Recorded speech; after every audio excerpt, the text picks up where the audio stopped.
விரகர நோக்கியும் உருகியும் வாழ்த்தியும் விழிப்புணல் தேக்கிட அன்பு மேன்மேல் மிகவும் இராப்பகல் பிரித பராகர விழைவு குரா புனையும் குமார முருக ஷடாக்ஷர சரவண கார்த்திகை முலை நுகர் பார்த்திபயன்று பாடி மொழி குழரா தொழுது அழுதழுதாழ்பட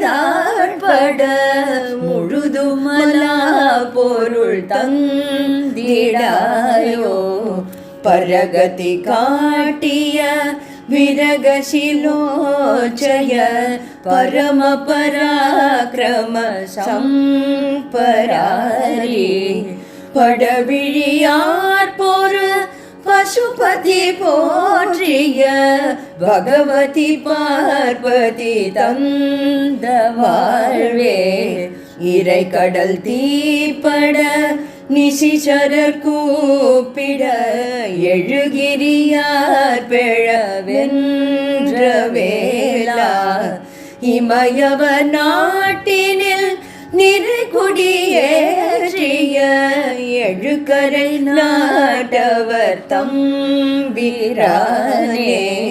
முருக ஷடாக்ஷர சரவண கார்த்திகை முல்லை நுகர் பார்த்திப என்று பாடி மொழி குழரா தொழுது அழுதழுதாழ்பட முழுதுமலா பொருள் தந்திடாயோ.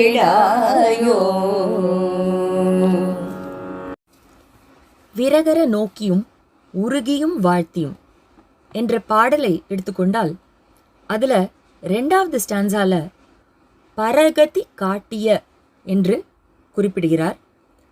அதுக்கு முன்னாடி ஷடாக்ஷர மூர்த்தியே என்கிறார்.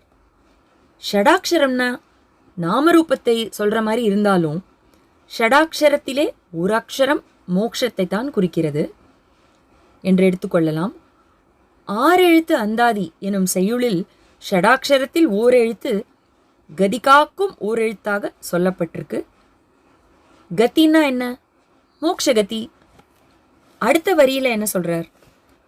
மொழிகள் குளறும்படி உன்னை துதி செய்து நான் உனக்கு ஆளாக. நான் உனக்கு ஆளாகன்னா என்ன அர்த்தம்னா எதுவும் அல்லாததுமான ஒரு பொருள் என்று அர்த்தம். முழுதுமல்லா பொருள் தந்திடாயோ, அதாவது உலகப் பொருள் யாவற்றையும் கடந்த பொருள், that which is beyond everything, the ultimate ஞானம்தான். இந்த இடத்துல பரமாத்மா ஆத்ம ஞானம் இதைத்தான் குறிக்கிறார். இது என்று சுட்டிக்காட்ட இயலாத ஒரு பொருள் என்று எடுத்துக்கொள்ளலாம். அது எது? மாயா. அதைத்தான் அத்வைத்தம் அனிர்வச்சனீயம், that which cannot be explained in words அப்படின்னு சொல்றது.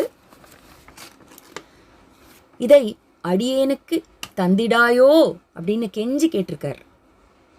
அடுத்ததாக பரகதி காட்டிய என்று சொல்லும்போது மற்றவர்களுக்கெல்லாம், அதாவது மோட்சத்தை எப்படி காட்டினார்? தேவாரம் இப்படி பல புத்தகங்கள் மூலமாக காட்டினார். எனக்கு டைரக்டா உபதேசம் மூலமா காட்டியிருக்கிறாய்னு அந்த இடத்துலையும் மோட்சத்தை தான் குறிக்கிறார். மண்ணில்லை விண்ணல்லை வலயமல்லை மலையல்லை கடலல்லை வாயுவல்லை எண்ணல்லை எழுத்தல்லை எரியுமல்லை இரவல்லை பகலல்லை யாவுமல்லை முழுதும் அப்பாற்பட்டது உலகப் பொருள் யாவற்றையும் கடந்தது, that which is ultimate என்கிறது இந்த அப்பர் பாடிய இந்த பாடல். அதே போல்தான் அருணகிரிநாதரும் ஆங்காங்கே மோட்சத்தை அடைய வேண்டும் என்ற தாகத்தையும் அத்வைத வழியில் அவருடைய ஈடுபாடையும் வெளிப்படுத்துவதை நாம் அறிந்து கொள்ளலாம்.